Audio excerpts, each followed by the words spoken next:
ఇక డీటెయిల్స్ చూస్తే ఆంధ్రప్రదేశ్లో పోలింగ్ రోజు ఆ తర్వాత జరిగిన హింసపై ఏర్పాటైన సిట్ ప్రాథమిక నివేదికను తయారు చేసింది.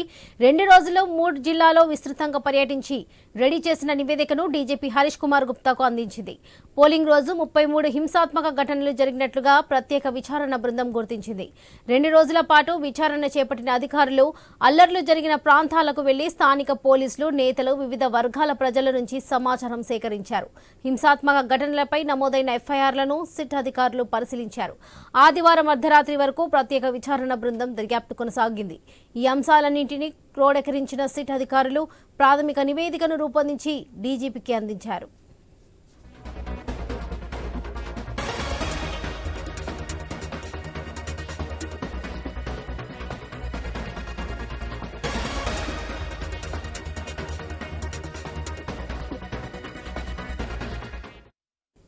తాజాగా ఈ ఎన్నికల్లో హింసపై ప్రాథమిక నివేదికను డీజీపీ హరీష్ కుమార్ గుప్తాకు సిట్ చీఫ్ వినీత్ బ్రిజ్లాల్ నివేదికిచ్చారు.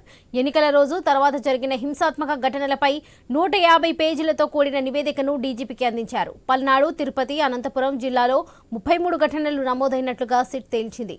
ఈ కేసులో 1370 మంది నిందితులుగా తేల్చిన పోలీసులు కేవలం 124 మందినే అరెస్ట్ చేశారని సిట్ నివేదికలో వెల్లడించింది. 94 మందికి 41A నోటీసులు అందించారని తెలిపింది. మిగిలిన నిందితులను కూడా త్వరితగిన అరెస్ట్ చేయాలని పోలీసులకు సిట్ అధికారులు సూచించారు.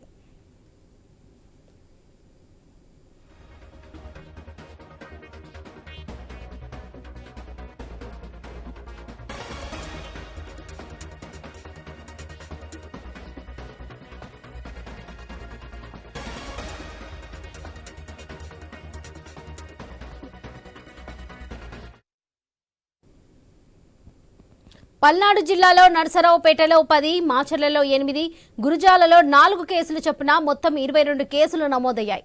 మొత్తం మీదుగా 581 మంది నిందితులు పాల్గొంటే 2074 మందిని గుర్తించారు.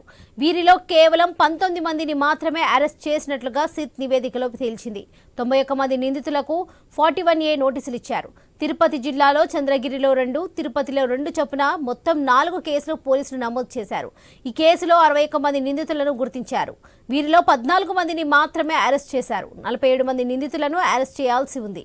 అనంతపురం జిల్లాలో తాడిపత్రిలో మొత్తం 7 కేసులు నమోదయ్యాయి. 7 ఘటనల్లో 728 మంది నిందితులు పాల్గొంటే 396 మందిని పోలీసులు ఇప్పటి వరకు గుర్తించారు. 91 మందిని మాత్రమే అరెస్ట్ చేశారు. 634 మంది నిందితులను ఇంకా అరెస్ట్ చేయలేదని సిట్ నివేదికలో స్పష్టం చేసింది. హింసాత్మక ఘటనలకు సంబంధించి కొందరు అధికారులపై కేసులు పెట్టే అవకాశం ఉంది.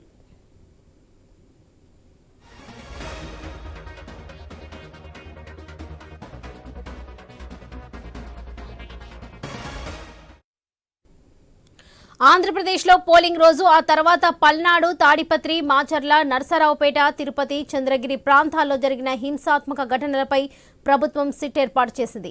ఎన్నికల సంఘం ఆదేశాల మేరకు ఐజీ వినీత్ బ్రిజ్లాల్ నేతృత్వంలో 13 మంది సభ్యుల ప్రత్యేక దర్యాప్తు బృందం ఏర్పాటైంది. ఈ మేరకు సీఈఓ, సీసీకి సిట్ నివేదికను ప్రభుత్వం పంపింది.